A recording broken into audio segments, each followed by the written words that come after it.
management na uendeshaji, na sisi kwetu inatupa nafasi zaidi ya kuweza kuwa na muunganiko wa kuweza kuleta mabadiliko ya kifikra, kiutawala katika mpira wa Afrika.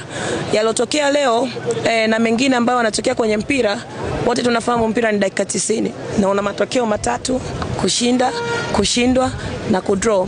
Lakini katika hayo yote mimi naamini kwamba leo hatuna deni na wachezaji wetu, hatuna deni na kikosi chetu, hatuna deni na mashabiki wetu.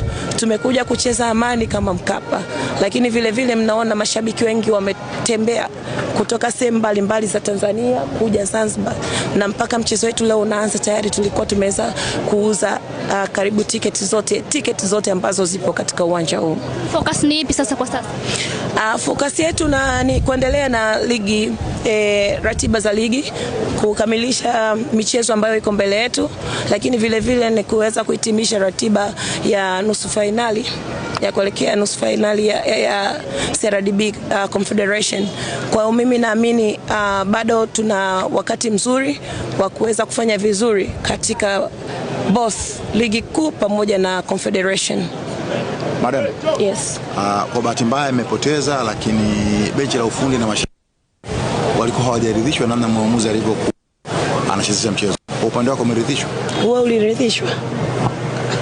Mimi nakuuliza wewe, mimi sina upande. Kwa hiyo kwa upande kama kiongozi wa Simba Sports, wewe uliridhika? Wewe si pia una pia muda mwingine unatakiwa kutoa a fair opinion.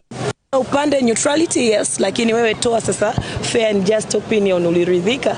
Naomba uanze wewe afu mimi nitamalizia. Anza wewe afu mimi nitamalizia. Nenda kwa mashabiki pengine. Asanteni sana wana Simba. Historia imeandikwa. All the best. Thank you so much. Hatuna deni na nyie. Madam, umeridhika?